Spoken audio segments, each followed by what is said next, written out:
couple months ago, I started having severe anxiety going to bed at night. The anxiety wouldn't start right as my head hit my pillow. It would more like creep up on me as I lay there thinking, waiting to fall asleep. I would mentally go over everything I had done that day. I would then start to worry that I hadn't done enough, that I hadn't been productive enough. Did I write enough for my video script? Did I reply to enough comments? Did I get enough done around the house? These worries would gradually shift into what ifs. What if I'm not putting out enough videos? What if my videos never garner a larger audience? What if I never have a career? What if I'm a failure? As the anxiety would overtake me, I would hold my breath because for some reason I thought holding my breath would keep the anxiety at bay. It didn't. I began to wonder if leaving my previous job was a good idea. There were a multitude of reasons I left that job, one of them being that it was extremely stressful. So much so that near the end of my working there, both my physical and mental health were pretty much in the shitter. I had to do shift work, meaning that I didn't have a set schedule. Sometimes I'd work days, sometimes I'd work nights. Well, turns out that not having a set schedule is like super bad for your health. Disrupting your natural circadian rhythm over a long period of time can lead to things like poor mental health, slow thinking, and lessened productivity. But my thinking at the time was, well, it's for the company and I want to seem like a team player, so circadian rhythm be damned. I had it in my head that basically killing myself for my job was just what adults did. It's just what productive and valuable members of society do. But I could only hold on to that idea for so long before I just couldn't anymore. I had to let it go. I had to quit. As I would lie in my bed, I knew that I had left my previous job for good reasons. So why now, when I'm doing something that's super important to me, where I feel like I'm actually directly helping people and where I get to basically work for myself, why am I having such terrible anxiety over it? At my old job, even though it was hella stressful, I didn't typically have anxious thoughts over whether or not I'd have a successful career or if I'd end up being a failure. I knew that if I just put in my time, did my work, that I'd eventually be promoted to a position that, at least in society's view, would be respectable. I'd be considered a productive and valuable member of society. I decided to tell my counselor about the anxiety I was experiencing. And talking it over with her, I realized that my anxiety is ultimately stemming from my internalized capitalism. Now, before some of you roll your eyes, this isn't just some term that millennials and Gen Zers came up with as another way to feel oppressed. I'll give it to you that internalized capitalism isn't exactly an official term used by all academics, but it does describe a very real phenomenon. I'm also not getting on an anti-capitalist soapbox here. This video isn't secretly a roundabout way I'm advocating for the total removal of capitalism as an economic system. That being said, I do think it's important to discuss the pitfalls of capitalism. One pitfall being that societies steeped in capitalistic ideals can foster members of that society who connect their self-worth to their productivity. Economic growth in a capitalistic system is driven by individuals or private companies seeking to make the highest profit in a sea of competition. It's not necessarily a bad thing that the system works this way, but when money is the primary driver, it can lead to unwanted outcomes, especially for those in the working class. In the US at least, workers are often overworked and underpaid because that's an easy way for large companies to increase their profit margins. Hey guys, it's Editing Taylor here. I wanted to add a bit of clarification here. Obviously, it's not just in the US where workers are overworked and underpaid. And there is a big problem of large US companies using labor that's outside of the US, especially in third world countries where they can get labor for cheaper and have workers work longer. But because I'm from the US and a lot of my viewers are from the US, this video is taking more of a look into the problems that we have here in America in relation to work. On top of that, companies often cultivate a culture in which hard work for hard work's sake is venerated. They have a financial incentive to convince their employees that there's nothing more fulfilling in life than a hard day's work. This is why the employee of the month isn't the person with the healthy work-life balance who comes in and does a satisfactory job for their allotted time, but doesn't place their job at the center of their life. No, the employee of the month usually is the one who goes above and beyond, as managers may put it. It's the one who clocks in early and clocks out late. It's the one who does things that aren't even in their job description just because they're so eager to help the company. Win this one for the Krusty Krab! For the Krusty Krab!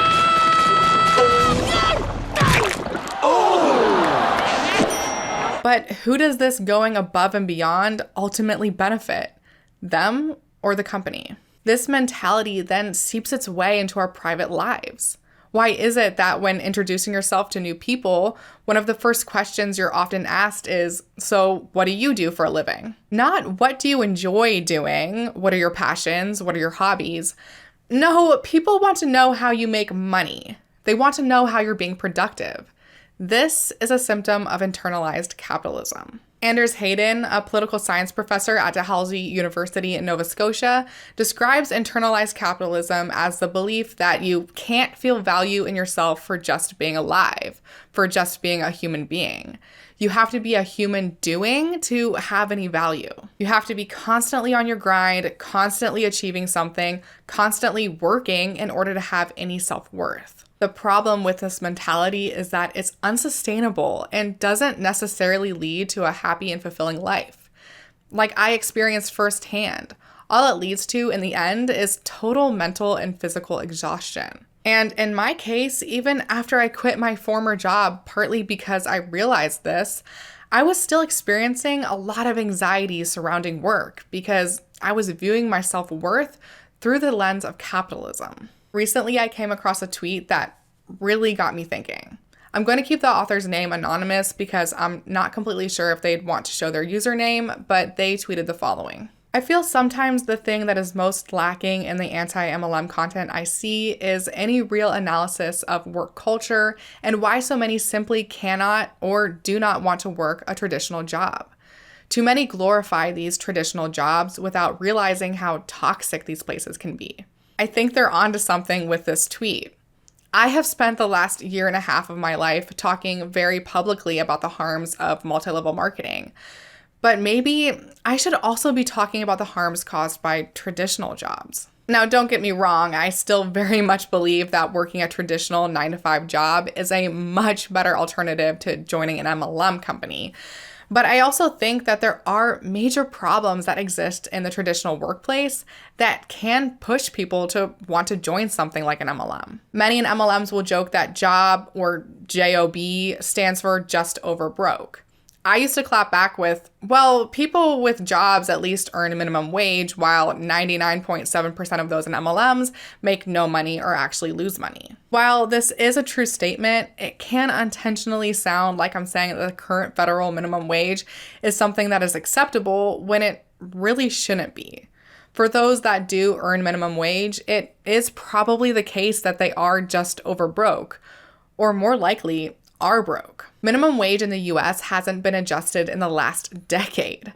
According to the Economic Policy Institute, in 1968, a minimum wage worker earned 46% more than a minimum wage worker today. If the federal minimum wage had kept up with increased productivity, it would be around $22 today. Instead, we're stuck at $7.25. Not to mention that many young adults are joining the workforce with massive amounts of student debt that they aren't able to pay off with their JOB. In 2020, the average student loan debt was $37,500. That's more than the yearly salary I was earning at my first job out of college. On top of all this, Americans are working increasingly long hours. According to a 2014 Gallup report, the average American works 47 hours a week, which is much, much higher than our European counterparts. In fact, many Europeans view the American work ethic as unnecessarily wasteful because a lot of this extra time we're spending at work is actually unproductive. Some of us have no choice, though, but to work extra hours or even hold down multiple jobs at once simply because we can't afford not to. And the worst part of all this is that it's normalized or encouraged even. We're told that if we question or challenge the status quo, that we're just being lazy. We're told that hard work is a reward in itself. We're told that hard work teaches you the true value of a dollar. But what value does the dollar have when you're busting your ass all week and you still can't cover your basic needs? So it's no wonder that so many see MLM as a way out of all this. MLMs promise things that we all desperately want, things like spending more time with our family, the ability to take more trips, time to just spend relaxing or working on a creative project. They promise all of this while also promising that we can still be productive members of society, and the only way that being productive matters, by making money. Hello, I'm Robert. This is Trina Maduro and my sweetheart Kim. Hello, welcome. And we're talking to you about what's called the business of the 21st century. Very important subject, especially for those of you out there who really don't like your work, are not making enough money, and are looking for a challenge. So we're talking about a subject that a lot of people misunderstand. Is called network marketing. And I've personally never been in network marketing, but my friend Donald Trump, he and I wrote the book, Why We Want You to Be Rich. Why do we want you to be rich?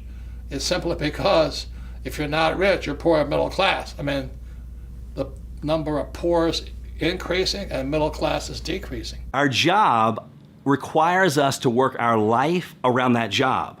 Where network marketing, you can work your business around your life. Network marketing is better. It's better than working for somebody else. It's better than a traditional sales job. It's better than blue collar work. It's better than working in a corporation. It's better than being an investor and dealing with all the risk. It's the lowest risk, highest return opportunity on planet Earth. The truth, though, is that it's just a bait and switch. Many who have left MLMs will tell you that everything they promise is unachievable for the vast majority.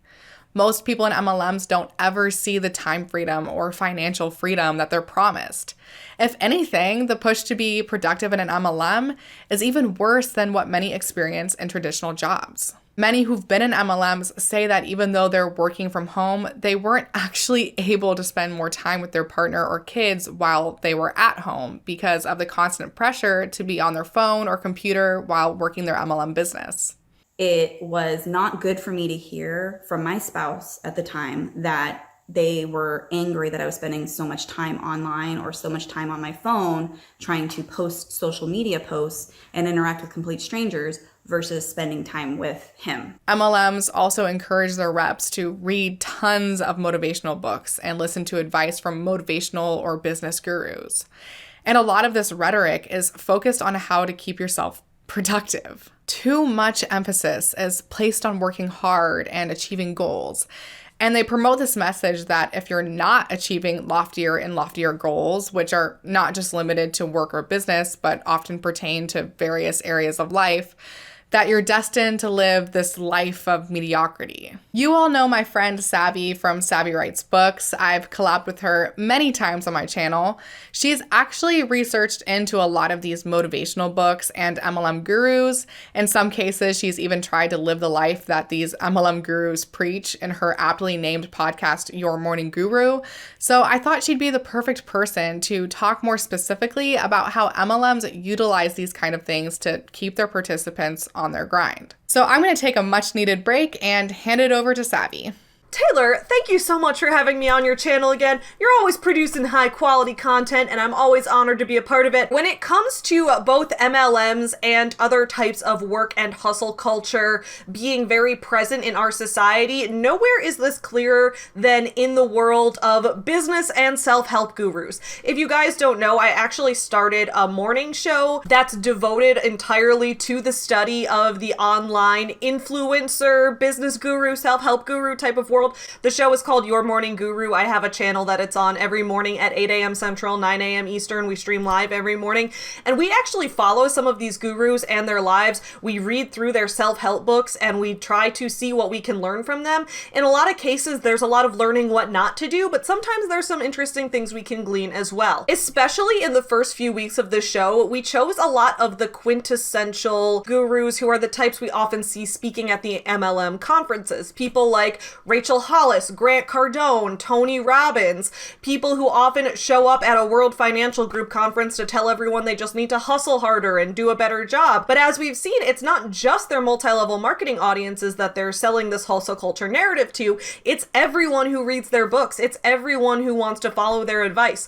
When we lived as Rachel Hollis for a week, we woke up at 5 a.m. every day and did a workout. Waking up at 5 a.m. doesn't work for everybody. We were up at 5 a.m. We were doing a million things, juggling a million things. This schedule was just exhausting. I was napping in the middle of the day just to try to stay awake and just to try to stay alive. And I was like, man, this does not work. The next week we followed Grant Cardone, and I think that he's someone I really want to focus on in this case. Grant Cardone, in his book, The 10X Rule, really exemplified the ways that his hustle culture narrative applies to the people he speaks to in MLMs when he's on stage at a World Financial Group conference or that kind of thing, but also the way he sells that to people in his own companies. He has many chapters in this book where he talks about how if you're the sales manager at a company and you have people that are employed as salespeople, not even necessarily in an MLM, but in any sales job, whether you're working for salary, commission, a combination of the two, he talked about how his best advice for sales managers was that if your employees or the people on your team are not meeting their monthly quotas, instead of trying to lessen those quotas or try to meet with them and find a more reasonable goal, that instead you should multiply the sales quotas by 10. So I was confused reading this book, right? Because I'm like, okay, the first few chapters of this book are framing everything as Grant Cardone says we should all 10x everything because then we can stop working for other people, we can stop being a slave to the man, and we can all follow our own hopes and dreams and become our own boss. But then in the same breath, you're saying that you overwork your own employees to the point where you're making them do 10 times the work to achieve a goal. Well, then how are they going to have time to 10x their own personal goals and run their own business? It's not sustainable. I think the problem with a lot of hustle culture gurus is they have an inherently self-centered view of the world. They say, okay, this is going to work for me. I'm going to make all of my goals multiplied by 10 and I'm going to do them all for myself. Great. Who are you exploiting in the process? Another example of a place where we saw this was when we followed Tim Ferriss for a week. Tim Ferriss is the author of the book, The 4-Hour Work Week. Now you can imagine if Tim Ferriss is only working 4 hours a week, that probably means that a lot of other people are doing his work for him, and you would be correct. In this book, some of the specific advice that Tim gives surrounds how you can use different services to find people overseas who will work for less than minimum wage, especially if they don't speak the same language as you, and how you can exploit that language barrier to get them to do more work for you while paying them less than minimum wage prices. In this case, Tim Ferriss is not necessarily advocating for a multi-level marketing business model, though that would be equally, if not more, exploitative, but he is arguing in favor of putting your own dreams above other people to the point of taking their labor for free or for cheap for your own personal gain. It's super important to keep criticizing business gurus who are speaking to MLM audiences and encouraging people to stay in multi-level marketing companies. But in addition to that, we also need to look at what they're saying when they're speaking to their own employees. Are they overworking people who are on salary for them or who are on hourly pay for them? Are they doing that as well? Because if so, that behavior needs to be called out as well. Guys, I'm live every morning on Your Morning Guru where we talk about topics like this. I also have my channel, Savy Writes Books, where I talk about books and business and review a lot of business self-help books and talk about a lot of authors who are business gurus and talk about that crossover. So I'll see you guys over there as well. Thank you again, Taylor, for having me on today. I always really enjoy getting to collab with you. Back to you. Thanks so much, Savvy. If you're not already, make sure you're subscribed to both Savvy Writes Books and Your Morning Guru here on YouTube. See, MLMs are financially incentivized to keep their reps believing that if they just bust their ass now, that they'll eventually be able to enjoy the time freedom that they've been promised.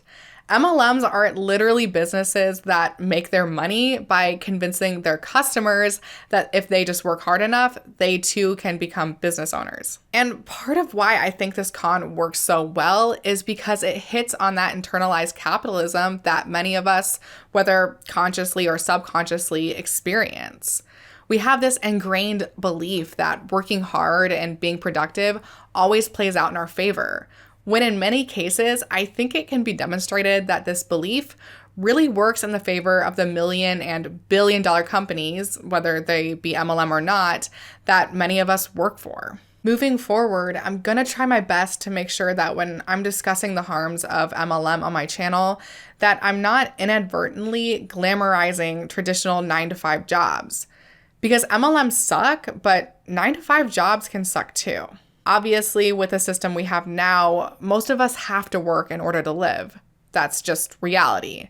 That being said, we do have serious problems with how we value work, especially in America, that need to be addressed. And I think that some of these underlying issues can be addressed by untying our self-worth from our productivity, which comes along with systemic change. Some of the systemic changes that I want to advocate for are things like increases in minimum wage, decreases in work hours, free college tuition, paid maternity and paternity leave, as well as many other things. I even think that there should be a real discussion about universal basic income, because I'm of the belief that your right to life shouldn't be contingent on the monetary value you add to society. Instead, I think that your right to life should just be based on the fact that you're a human being. On a personal level, I still do sometimes have anxiety when I try to go to bed at night. I do sometimes still worry that I haven't done enough or been productive enough. Ironically, I actually did have a lot of anxiety while writing the script for this very video. But things are a lot better than they used to be. I'm trying to work through my internalized capitalism and realize that my value isn't tied to my accomplishments. Even if my channel is never a huge success or I never have a quote-unquote career, I'm not a failure. The value of my life is not measured by what I produce. Instead, my value, and your value too, is based on the fact there's one of me and there's one of you. Our unique experiences and perspectives are valuable enough. We have value just because we're alive. So with that, I'm going to bid you all a good night. Sleep well and sweet dreams.